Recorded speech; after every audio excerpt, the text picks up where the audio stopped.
یہ والی جو آیت ہے نا، یہ جس نے ایک مسلمانوں کے دلوں میں ایک ٹھنڈک اتار دیتی ہے. یہ ہم کون ہوتے ہیں کہ ہم حفاظت کر سکیں اپنی کتاب کی، ہم قرآن کو محفوظ رکھ سکیں. بعض اوقات میسیج آ رہے ہوتے ہیں یہ فلاں کی طرف سے کوئی قرآن میں یہ غلط قرآن چھاپا گیا ہے، اس کو جلدی جلدی شیئر کر دیں، لوگوں کو بتا دیں، کہیں قرآن غلط قرآن نہ لوگوں کے ہاتھوں میں چلا جائے. بھی اس کی حفاظت کا ذمہ اللہ نے لیا ہے. انا نحن نزلنا الذکر و انا لہ لحافظون، ہم خود اس کے نگہبان ہیں. وَلَقَدْ أَرْسَلْنَا مِن قَبْلِكَ فِي شِيَعِ الْأَوَّلِينَ، اے نبی صلی اللہ علیہ وسلم ہم آپ سے پہلے بہت سی گزری ہوئی قوموں میں رسول بھیج چکے ہیں. کبھی ایسا نہیں ہوا کہ ان کے پاس کوئی رسول آیا ہو اور انہوں نے اس کا مذاق نہ اڑایا. آپ پریشان نہ ہوں کہ یہ آپ کا مذاق اڑاتے ہیں. تسلی دی جا رہی ہے آپ کو کہ آپ سے پہلے بھی ایسے ہی ہوتا رہا. مجرمین کے دلوں میں تو ہم اس ذکر کو اس طرح سلاخ کی مانند گزارتے ہیں. نسلکہ فی قلوب المجرمین. سالکا یسلکو ہوتا ہے کہ جیسے کوئی اس کو لفظ کو دیکھتے ہی نا مجھے یاد آتا ہے جیسے کباب بنائے جاتے ہیں اور ان کو ایک کباب بنانے والی سلاخیں ہوتی ہیں نا، سلاخوں کے اندر جیسے کباب پروئے جاتے ہیں تو یہ ہوتا ہے سالکا. یعنی ہم اسے مجرموں کے دلوں میں اس طرح سے گزارتے ہیں جیسا کہ یہ ان کے دلوں میں ایک کانٹے کی طرح چبھتا ہے. ان کے اندر اسے سن کے آگ بھڑک اٹھتی ہے. وہ ایک گرم سلاخ ہے جو ان کے سینے کے پار ہو جاتی ہے. اور یہی قرآن جب ہے، مطلب سالکا کا مطلب ہوتا ہے پرونا، چلانا، گزارنا. جیسے سوئی کے اندر سے دھاگا پرویا جاتا ہے نا، اس طرح جب یہ مومنوں کے دلوں میں یہ قرآن داخل ہوتا ہے، یہ ذکر جب ان کے دل میں اترتا ہے تو ان کے دل کی ٹھنڈک اور روح کی غذا بن جاتا ہے. لیکن مجرموں کے دلوں میں یہ ایک گرم سلاخ کی طرح سے ہوتا ہے. کذالک نسلکہ فی قلوب المجرمین. وہ اس پر ایمان نہیں لایا کرتے. لا یؤمنون بہ وقد خلت سنت الاولین. قدیم زمانے سے اس طرح کے لوگوں کا یہی طریقہ چلا آ رہا ہے.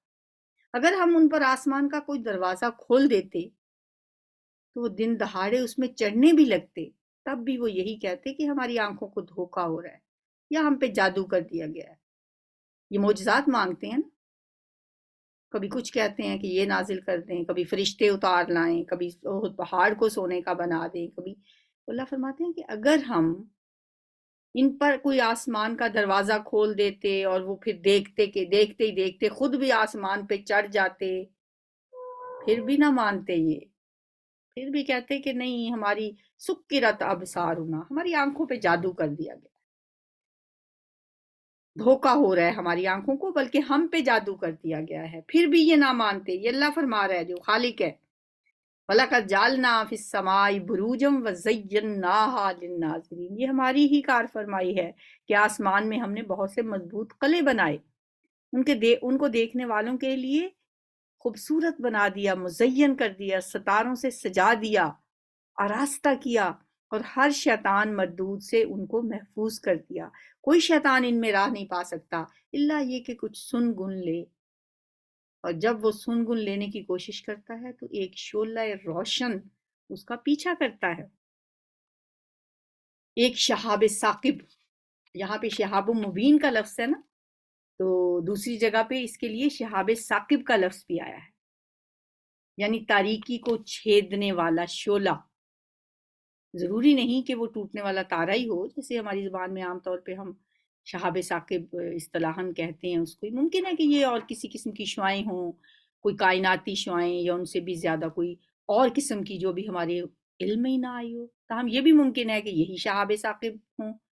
اس سے مراد ہم کبھی کبھی دیکھتے ہیں نا اپنی آنکھوں سے زمین کی طرف گرتے ہوئے کوئی ایک ایسے ایک روشنی سی نکل کے یوں کبھی رات ہو اور اندھیرا ہو اور اوپر ہم آسمان کا نظارہ کر رہے ہیں. اور بہت کم ایسا ہوتا ہے آج کی دنیا میں کہ ہم کبھی بیٹھ کے آسمان پہ ستاروں کو دیکھیں. تو کبھی دیکھتے تھے جب ہم چھوٹے ہوتے تو اس طرح کہتے وہ ستارہ ٹوٹا ہے، ایک ستارہ ٹوٹ کے زمین کی طرف آیا. تو یہی ہو سکتا ہے کہ عالم بالا کی طرف شیاطین جو جاتے ہیں، پرواز کرتے ہیں، وہاں سے سنگن لینے کی کوشش کرتے ہیں، ان کی طرف جو شہاب ثاقب پھینکے جاتے ہیں، یہ وہی سائنس سے جب پوچھا جاتا ہے کہ یہ کیا ہے، جو وہ ایک ستارہ جسے ہم کہتے ہیں شہاب ثاقب ہے یا ستارہ ٹوٹتا ہے، تو وہ تو کہتے ہیں جی کوئی فزیکل فینومینا ہے کہ کوئی چیز ٹوٹ کے زمین کی طرف ٹوٹتی رہتی ہیں چیزیں تو وہ آتی ہیں۔ بہرحال اللہ تعالیٰ اسے کہتا ہے کہ یہ ہم حافظناہا من کل شیطان الرجیم، ہم حفاظت کرتے ہیں ان شیطانوں سے، ان جنوں سے جو کہ جاتے ہیں عالم بالا کی طرف اور کچھ جھوٹی سچی کچھ کوئی خبر کوئی چیز کوئی ان کے کان میں پڑ جاتی تھی تو وہ اس میں 100 ملا کے اور جھوٹ آ کے کہانوں کو بتاتے تھے اور وہ پھر اپنی دکانیں چمکاتے تھے۔ تو جب قرآن نازل ہو رہا تھا نا تو اس وقت بہت سخت پہرے کر دیے گئے تھے، اور پھر جنات کہتے تھے کہ پتہ نہیں کیا ہے، کچھ کیا معاملہ ہے، زمین والوں کے ساتھ اللہ نے بھلائی کا ارادہ کیا ہے یا کیا ہے، کوئی عذاب آنے والا ہے یا کوئی بہت سخت پہرے بٹھا دیے گئے ہیں۔ اور الا من استرق سمع فاتبعه شهاب مبین، کوئی شیطان ان میں راہ نہیں پا سکتا مگر یہ کہ کچھ سن گن لے لے، اور جب وہ سن گن لینے کی کوشش کرتا ہے تو ایک شعلہ روشن اس کا پیچھا کرتا ہے۔ ہم نے زمین کو پھیلایا، اس میں پہاڑ جمائے، اس میں ہر طرح کی نباتات ٹھیک ٹھیک نپی تلی مقدار کے ساتھ اگائی، اور اس میں معیشت کے اسباب فراہم کیے تمہارے لیے بھی اور ان مخلوقات کے لیے بھی جن کے رازق تم نہیں ہو۔ وَمَن لَسْتُمْ لَهُ بِرَازِقِينَ، اللہ تعالیٰ کی قدرت کی نشانیاں ہیں، اس کی وحدانیت کے دلائل ہیں، جو خود چیخ چیخ کے کہہ رہے ہیں کہ کوئی ہستی ہے، کوئی عظیم ذات ہے جس نے ان کو بنایا ہے، جو اپنے خالق کے وجود اور اس کی عظمت کی گواہی دے رہی ہیں۔ یہ دلائل آسمانوں میں، زمینوں میں، چاند، ستاروں، پہاڑوں، میدانوں، سمندروں، نہروں، درختوں، پرندوں کی صورت میں ہر جگہ پھیلے پڑے ہیں۔ تو یہاں بھی اللہ تعالیٰ فرما رہے ہیں جیسے کہ ہم نے زمین میں، آسمان میں ہم نے برج بنائے اور دیکھنے والوں کے لیے اسے سجا دیا، زمین کو ہم نے پھیلایا اور اس پر پہاڑ رکھ دیے، وَالْأَرْضَ مَدَدْنَاهَا وَأَلْقَيْنَا فِيهَا رَوَاسِيَ وَأَنبَتْنَا فِيهَا مِنْ كُلِّ شَيْءٍ مَوْزُونٍ، اور ہر طرح کی ٹھیک ٹھیک نپی تلی مقدار کے ساتھ ہم نے نباتات اگا دی۔ دیکھو وہی پانی ہوتا ہے، وہی زمین ہوتی ہے، اللہ تعالیٰ کتنے نپے تلے انداز میں اس سے نباتات اگاتا ہے۔ اسی طرح مخلوقات ہیں، اللہ تعالیٰ بڑے اندازے سے ان مخلوقات کو دنیا میں پیدا کرتا ہے۔ انسان تو خیر انسان ہے، باقی اگر آپ حشرات الارض کو لیں، مویشیوں کو لیں، پرندوں کو لیں اور کیڑے مکوڑوں کو لیں، تو ان کو تخلیق اللہ نے ایک بڑے مناسب انداز میں اللہ نے ان کو تخلیق کیا۔ کہا جاتا ہے سانپ جو انڈے دیتا ہے نا، اگر وہ سارے کے سارے ان انڈوں میں سے بچے نکلیں اور وہ بچ بھی جائیں، اور یہ بھی سنا ہے کہ وہ جو سانپ ہے وہ خود ہی اپنے بچوں کو کھا جاتا ہے، تو کچھ بچتے ہیں، اگر وہ سارے کے سارے تو زمین پہ سانپ ہی سانپ ہو جائے۔ کس جانور کی کتنی ضرورت ہے اللہ اتنے پیدا کرتا ہے، کیڑے مکوڑے اللہ نے بنائے، پرندے بنائے، حشرات الارض، مویشی جانور جن کو کھانے کے لیے جتنی ضرورت ہے، انسانوں کی خوراک بنائی، پھر انہی کو اللہ نے آپس میں ایک دوسرے کی خوراک بنایا۔ سمندری مخلوقات ہم سے، خشکی والی مخلوقات سے کتنے گنا زیادہ ہیں، ان کی خوراک کا انتظام کون کرتا ہے؟ وَمَلَّسْتُمْ لَهُ بِرَازِقِينَ، ان کو رزق تم تو نہیں دیتے۔ کہا جاتا ہے ایک ویل مچھلی جو ہے وہ کوئی 10-11 بڑے بڑے ہاتھیوں جتنی اس کا جسامت ہوتی ہے، اس کی خوراک بھی اسی حساب سے ہوگی۔ کون دیتا ہے ان کو خوراک؟ وَإِن مِّن شَيْءٍ إِلَّا عِندَنَا خَزَائِنُهُ، کوئی چیز ایسی نہیں جس کے خزانے ہمارے پاس نہ ہوں۔ اور جس چیز کو بھی ہم نازل کرتے ہیں ایک مقررہ مقدار میں نازل کرتے ہیں.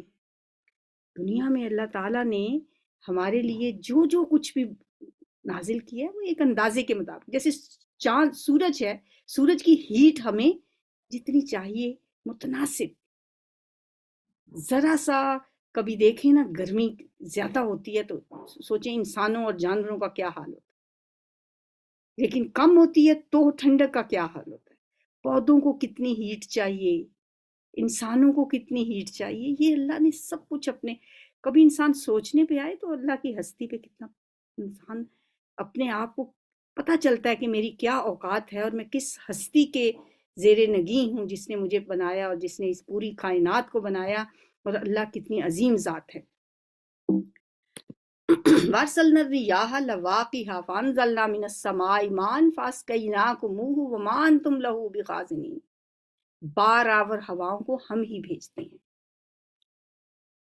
پانی سے بھری ہوئی ہوائیں چلاتے ہیں اور ہم ہی آسمان سے بارش برساتے ہیں اور اس پانی سے پھر تمہیں سیراب کرتے ہیں. اس دولت کے خزانے دار تم تو نہیں ہو، ہم ہیں. وما انتم له بخازنین، اور تم اس کا خزانہ نہیں رکھتے. یہ ہمارے اختیار میں ہے سب کچھ. زندگی اور موت ہم دیتے ہیں اور ہم ہی سب کے وارث ہونے والے ہیں. یہ تو تم تو کچھ عرصے کے لیے اس زمین پہ آئے ہو نا. ہم ہیں ہر چیز کے وارث. ہواؤں کو دیکھیں، ہزاروں ٹن پانی اپنے کندھوں پہ اٹھائے پھرتی ہیں، پھر جہاں اللہ تعالیٰ انہیں حکم دیتا ہے اسے برسا دیتی ہیں. یہ ہوائیں ہی ہیں جو درختوں کو بھی بار آور کرتی ہیں. ایک جگہ سے وہ پولینیشن کا عمل جو ہوتا ہے یہ وہی کام سر انجام دیتی ہیں جو نر حیوان مادہ کے لیے سر انجام دیتی ہیں. ہوائیں آج کل تو خیر یہ آرٹیفیشلی انسان خود بھی کسان یہ کام کرتے ہیں، لیکن اللہ نے یہ کام ہواؤں کے سپرد کیا ہو. ان ہواؤں میں نر اور مادہ کے جو اعضاء ہیں، جو اثرات ہوتے ہیں جو کہ وہ ایک درخت سے دوسرے درخت کی طرف منتقل کرتی رہتی ہیں، اللہ نے ایک سسٹم بنایا ہوا. وَلَقَدْ عَلِمْنَا الْمُسْتَقْدِمِينَ مِنْكُمْ وَلَقَدْ عَلِمْنَا الْمُسْتَأْخِرِينَ. جو لوگ تم سے پہلے ہو گزرے ہیں ان کو بھی ہم نے دیکھ رکھا ہے اور بعد کے آنے والے بھی ہماری نگاہ میں ہیں. کتنے پچھلے قوموں کے واقعات ہم بار بار پڑھتے ہیں.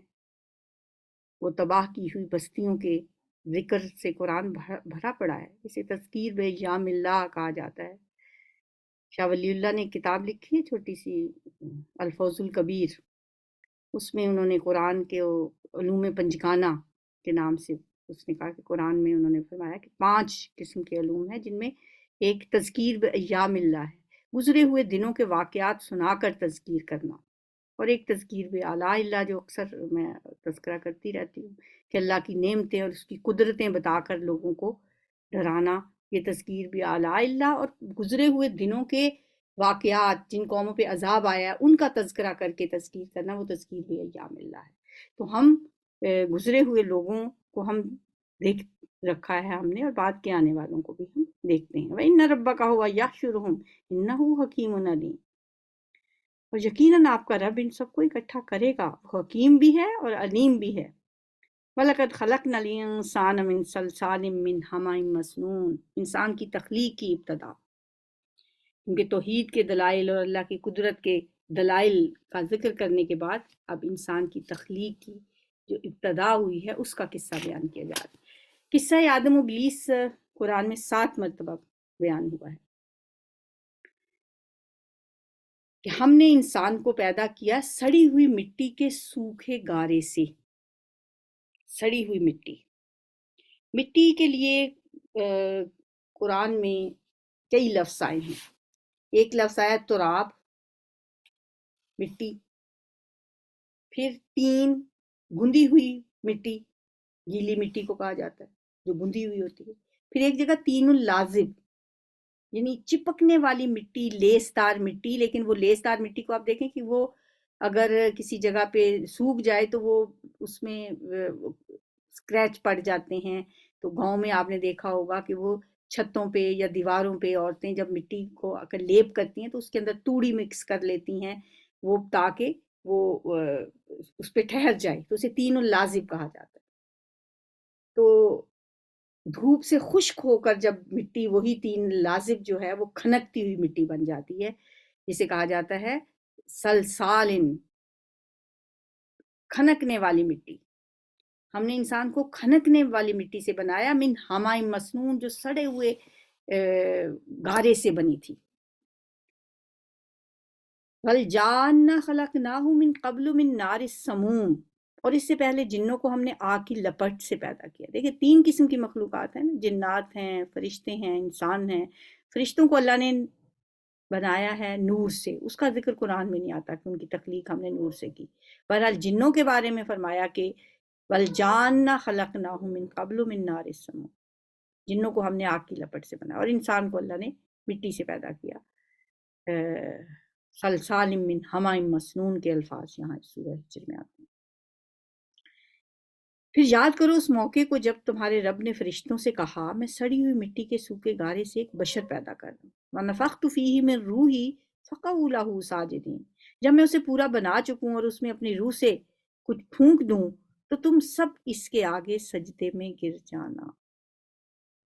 یہ وہ واقعہ ہے جب حضرت آدم علیہ السلام کو اللہ تعالیٰ نے تخلیق کیا مٹی سے، اور فرشتوں سے کہا جب میں اس میں اپنی روح پھونک دوں تو تم اس کے آگے سجدے میں گر پڑنا۔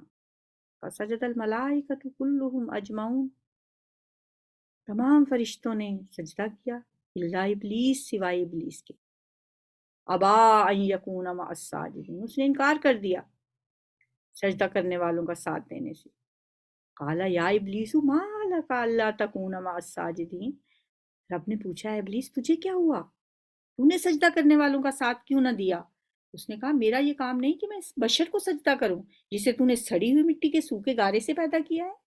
لم اکن لیسجد لبشر خلقتہ من صلصال من حماء مسنون، اس سے پہلے ہم نے سورہ بقرہ میں بھی پڑھا ابا واستکبر وکان من الکافرین، اس نے انکار کر دیا اور تکبر کیا اور ہو گیا کافروں میں سے۔ اللہ نے فرمایا قال فاخرج منها فانک رجیم، اچھا نکل جا یہاں سے کیونکہ تو مردود ہے۔ وان علیک اللعنۃ الی یوم الدین، اور اب قیامت کے دن تک تجھ پہ لعنت ہے۔ یوم الدین، قال ربی فانظرنی الی یوم یبعثون، اس نے کہا ٹھیک ہے اے میرے رب یہ بات ہے تو پھر مجھے قیامت کے دن تک مہلت تو دے، اس دن تک الی یوم یبعثون جب سب انسانوں کو دوبارہ اٹھایا جائے گا۔ میں ہاں فإنک من المنظرین، تجھے مہلت ہے اس دن تک جس کا وقت ہمیں معلوم ہے، یعنی اس قیامت کے دن تک تمہیں مہلت ہے۔ وہ بولا میرے رب جیسا تو نے مجھے بہکایا، دیکھیں انداز اس کا، تو نے مجھے بہکایا اسی طرح اب میں اس زمین میں ان انسانوں کے لیے دل فریبیاں پیدا کر کے ان سب کو بہکاؤں گا۔ بما اغویتنی لازینن لہم فی الارض ولاغوینہم اجمعین، میں ان میں خوبصورتیاں پیدا کر کے زمین میں ان سب کو بہکا کے رہوں گا، الا عبادک منہم المخلصین، سوائے تیرے ان بندوں کے جنہیں تو نے ان میں سے خالص کر لیا۔ ایک ہوتا ہے مخلص، خالص ہونے والا، ایک مخلص چنا ہوا، جیسے یوسف کے بارے میں تھا کہ وہ مخلص اللہ کے خالص کیے ہوئے ہیں۔ فرمایا یہ راستہ ہے جو سیدھا مجھ تک پہنچتا ہے، بے شک جو میرے حقیقی بندے ہیں ان پر تیرا بس نہیں چلے گا، بس تیرا بس تو صرف ان پہ چلے گا جو تیری پیروی کریں گے۔ لیس لک علیہم سلطان، پیچھے ہم نے پڑھا تھا نا، وہ خود بھی کہے گا قیامت کے دن کہ میرا تم پہ کوئی زور تو نہیں تھا، میں نے تو بس تمہیں ایک راستہ دکھایا تھا، تم نے میری بات مان لی۔ تو یہاں پہ اللہ تعالیٰ فرما رہے ہیں اور ان سب کے لیے پھر جہنم کی وعید ہے۔ یہ جہنم جس کے 7 دروازے ہیں، ہر دروازے کے لیے ان میں سے ایک حصہ مخصوص کر دیا گیا ہے، بخلاف اس کے متقی لوگ جو ہوں گے وہ باغوں میں اور چشموں میں ہوں گے۔ ان المتقین فی جنات و عیون،